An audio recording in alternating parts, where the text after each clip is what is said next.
विनाश काल विपरीत बुद्धि। ये कहावत तो बहुत बार सुने हैं, अलग अलग तरह से समझाया भी गया है, लेकिन ऐसा लगता है बार बार कोई ना कोई सिचुएशंस ऐसे आते हैं और समझ में आता है, अच्छा हाँ विनाश काल है ना, तो बुद्धि विपरीत हो जाती है। विनाश काल विपरीत बुद्धि। अगर हमको कोई बड़े लोग वार्न करते हैं और भी कोई हमको सावधान करना चाहता है और हम अगर उनकी बातें नहीं सुनते हैं तो विनाश काल का समय आ जाता है। विनाश काल विपरीत बुद्धि। जब भगवान थे, गुरु हैं, गुरु थे, उनकी बात भी अगर हम टालते हैं, जब भगवान का अवतार हुआ, गुरु जब कुछ कहता है और उनकी बातों को हम टालते हैं, लाइट ले लेते हैं, स्पेशली जब हमको वार्न करते हैं कि ऐसा ऐसा मत करो, ये सही नहीं है, और सामने वाला ये सोचता है अरे अभी कोई सिचुएशन ऐसा है ही नहीं, ऐसा क्यों बोल रहे हैं भगवान, ऐसा क्यों बोल रहे हैं गुरु, ऐसा क्यों बोल रहे हैं। लेकिन बाद में मालूम पड़ता है कि इसका अंत क्या होगा या क्या होता है। जैसे कृष्ण ने दुर्योधन को बहुत बार समझाया कि अरे लड़ाई अपन टाल देते हैं, थोड़े गांव दे दे, कुछ तो समझौता कर ले, लेकिन नहीं, दुर्योधन तो माना नहीं। तो अंत में महाभारत हुआ। द्रौपदी को भी समझाया, अरे तेरे केश बांध ले, इतनी भी दुश्मनी मत कर, नाश होगा, सबका नाश होगा। द्रौपदी तो द्रौपदी है, मैं तो मेरे खुले ही रखूंगी जब तक दुशासन का खून न निकल जाए और वो मर न जाए, तब तक मैं खुली रखूंगी बाल। खुले रखी, युद्ध हुआ, दुशासन का नाश हुआ, लेकिन साथ में खुद के पोते को, अभिमन्यु को भी खोना पड़ा। विनाश काल विपरीत बुद्धि। गुरु जब कुछ कहता है, जब राजा बलि, वामन अवतार का स्टोरी याद कीजिए, वहाँ शुक्राचार्य उनका गुरु कहता है बाली को, ये साधारण वामन नहीं है, बामन नहीं है, ये कुछ ना कुछ भगवान का अवतार है, ध्यान रखिए, ये आपको पूरा लूट के चले जाएंगे, आपके लिए नाश हो सकता है। लेकिन बाली तो बाली है, गुरु की बात नहीं मानी और सब कुछ खोया। तो गुरु की बात न मानना भी विनाश का कारण है, भगवान की बात न मानना भी नाश का कारण है। अगर कोई डॉक्टर, चलो भाई आज की दुनिया में अपने बड़े कुछ कह देते हैं, अपने पेरेंट्स कुछ कह देते हैं, डॉक्टर कुछ कह देता है, पुलिस वाला कुछ कह देता है, ऐसा मत करो, हम नहीं सुनते और विनाश कोई ना कोई कारण से हो जाता है।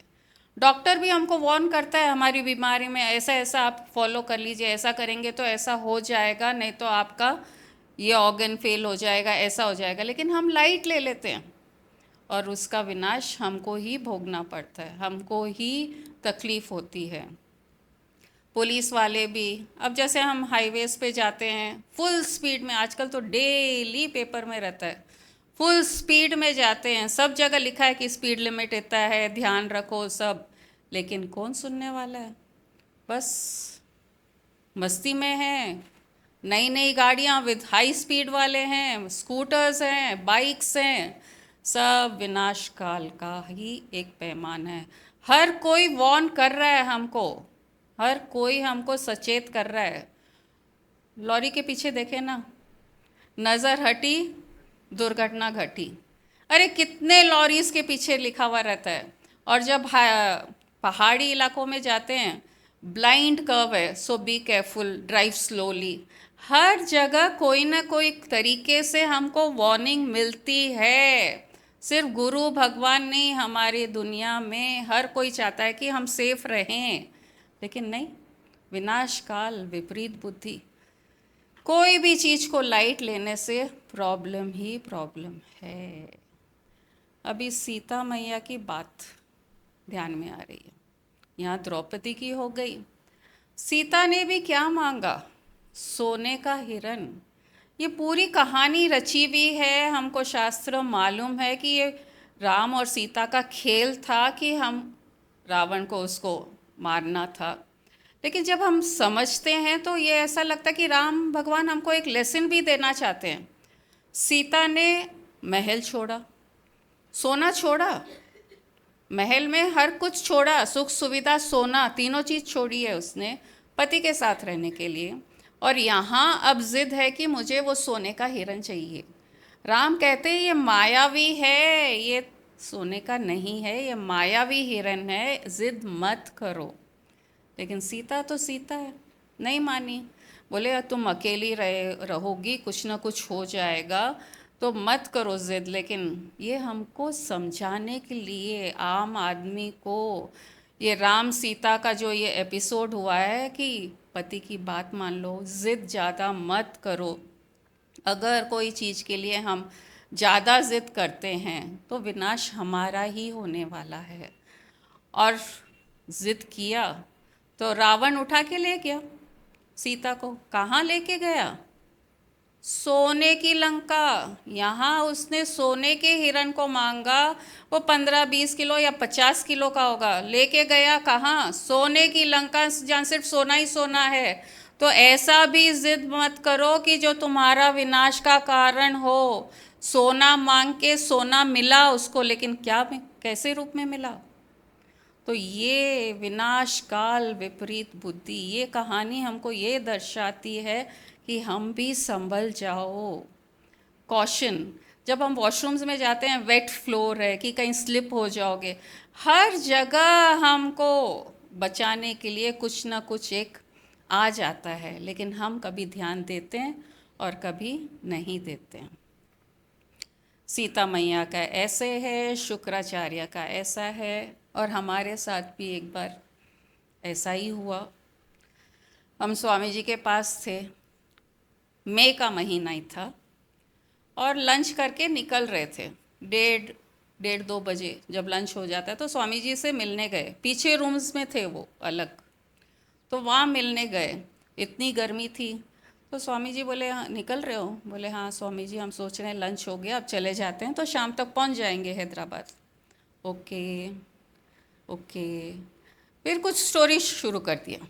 हम गए परमिशन लेने के लिए कि अब हम घर जाएं, हमारा लंच हो गया, निकलते हैं। कुछ न कुछ बातें, कभी जड़ी बूटी की तो कभी कोई स्टोरी की।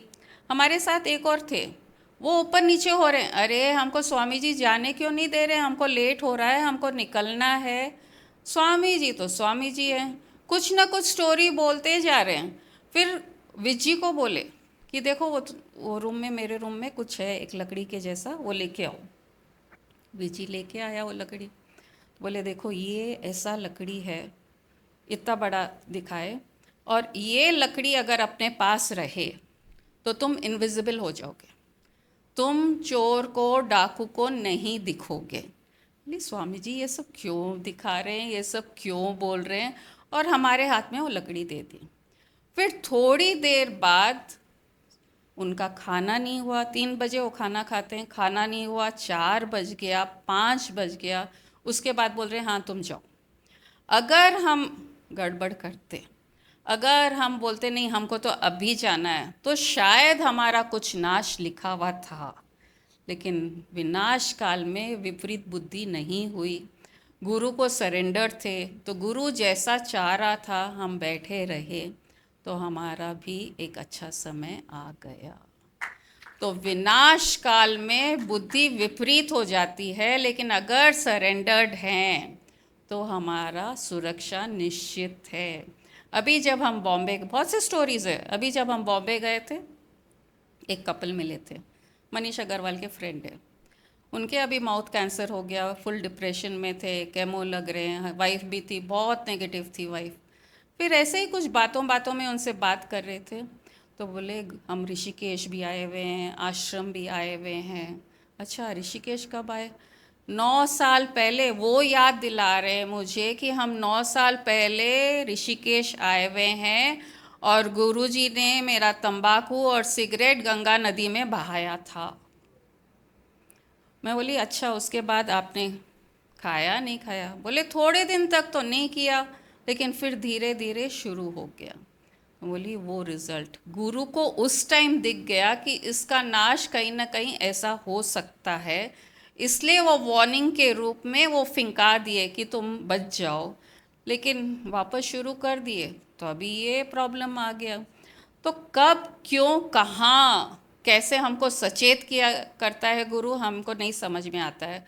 और अगर समझ में आ जाता है तो बस सरेंडर हो जाओ और आगे लाइफ हमारी अच्छी हो जाएगी।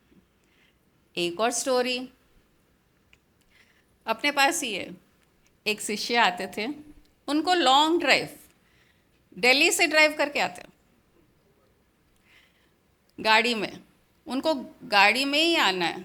एक बार आए, दो बार आए, तीन बार आए, और बहुत बोस्ट करते थे, मेरे को अच्छा लगता है, मैं लॉन्ग ड्राइव करता हूँ, ये सिटीज़ में जाता हूँ, फिर यहाँ पहुँचता हूँ। एक बार गुरुजी से मुंह से निकल गया, अब बंद कर दो, अब गाड़ी से नहीं ट्रैवल करो, तुम फ्लाइट से ट्रैवल करो। तो वो लाइट ले लिया, ठीक है गुरुजी ऐसे ही बोल रहे होंगे। देखो, हम कोई भी ऐसे ही अनजाने में कुछ बात हो जाती है तो ठीक है भाई, हो ऐसे ही बोल रहे होंगे कॉशन के लिए, लेकिन रिटर्न जर्नी में ही 3 बार बड़ी एक्सीडेंट से बचे। तो गुरु या भगवान या डॉक्टर कोई भी हो, बोली सब हमारा भला ही चाहते हैं। बड़े लोग हो, रिश्तेदार हो, छोटा बच्चा भी रोक सकता है हमको। इसलिए अलग अलग तरीके से हमको वार्निंग मिलती रहती है, हम फंसते रहते हैं और कुछ ना कुछ गड़बड़ करते रहते हैं। लाइफ में कभी भी इंस्टेंसेस याद दिलाते हैं, अरे देखो उस टाइम हमने सचेत हो गए, हमने सुन लिया तो हमारी प्रॉब्लम टल गई, अगर नहीं सुनते तो ऐसे ऐसे हो सकता था। तो लाइफ में हर एक्शन को विपरीत बुद्धि मत होने दो। कोई भी चीज़ अगर अपने सामने गलत आ रही है, सही आ रही है, सामने वाला अगर टोक रहा है या हमारे को सचेत कर रहा है, सोच लो ना उसके लिए। सोच के समझ लो कि अगर ऐसा होगा तो क्या होगा और ये होगा तो क्या होगा। और 9 साल के बाद, जो अभी ऋषिकेश का इंस्टेंस सुनी, तो 9 साल के बाद उसका असर आएगा। 9 साल पहले ही गुरु ने रोक दिया, लेकिन नहीं समझ में आया। तो विनाशकाल कभी भी आ सकता है, अभी आएगा वैसा नहीं है, 2 साल के बाद भी आ सकता है, 10 साल के बाद भी आ सकता है। Caution, drive safely, blind curve में आराम से ड्राइव कीजिए। डॉक्टर जैसा बोले अपने हेल्थ के लिए वो फॉलो कर लीजिए। बड़े हमको गाइड करें तो उसका ध्यान रख लीजिए। और गुरु अगर कुछ कहता है, लाइटली अगर कहता है तो ज़्यादा ध्यान दे लीजिए, क्योंकि ये तो हमने स्वामी जी के साथ देखा है। जब जब वो चीज़ लाइटली बोलते थे ना, ऐसा लगता कि हाँ स्वामी जी ऐसे ही बोल रहे होंगे, और वो सच होता था। और जो बहुत सीरियस बोल के नहीं ऐसा ही करना है, ऐसा करना है, वो होता ही नहीं था। तो आश्रम में भी कई बार स्वामी जी रोके हुए हैं कि तुम आज मत आना, कल आना, लेकिन वो लोग नहीं सुनते थे बहुत से। नहीं, हमको तो स्वामी जी के पास ही तो जाना है, इसमें क्या है, गुरु के पास जाना है, गुरु बुला रहा है, गुरु कह रहा है नहीं आना है, तो भी वो लोग बोलते थे कि हम आएंगे। उनका एक्सीडेंट हुआ 1-2 बार। बहुत ऐसे इंस्टेंसेस हैं अलग अलग टाइम पे कि विपरीत बुद्धि कैसे हमारा नाश कर सकती है। तो विपरीत बुद्धि, विनाशकाल, ये 2 का ध्यान रख लीजिए। बड़े छोटे जहाँ भी एक लगा कि हाँ ये मेरे फेवर में है, ये मेरे लिए कह रहा है, रुक जाओ ना, क्या फ़र्क पड़ा, छोड़ दो, ज़िद छोड़ दो। द्रौपदी के जैसे ज़िद मत करो, सीता के जैसे ज़िद मत करो, क्या हो जाएगा, हमारा ही नाश होगा। हमारे नाश के साथ हमारे परिवार वालों का भी नाश होएगा साथ। तो ये ज़िद छोड़ दीजिए, हेल्थ का ध्यान रखिए, सबके लिए बस प्रेयर करते जाइए, लोका समस्ता सुखिनो भवन्तु। क्योंकि जब हम वो प्रेयर करेंगे तो हमारा विनाश काल जो बुद्धि है ना, वो शांत होके सबके लिए खुशियाँ ही मांगेगा। तो लोका समस्ता सुखिनो भवन्तु। गुरु जी और गुरु माँ के चरणों में प्रणाम। आइए हम सभी मिलकर CTC प्रेयर्स यानी स्वच्छ ब्रह्मांड की प्रार्थनाएं करें। इसके लिए अपना हैंड, अपने राइट हैंड अपने दिल पर रख लें, अपनी आंखें बंद करें और जो भी प्रेयर मैं करूं उसके बाद उसे दोहराएं। May all the souls Be happy and peaceful. Loka samasta sukhino bhavantu. May all the souls please forgive me. Loka samasta Shamayache. May all the souls be forgiven. Loka samasta Kshama karomi. I love all the souls unconditionally. Loka samasta Niswarth prema. We are all children of one divine God. Loka samasta Parabrahma Rupa. Om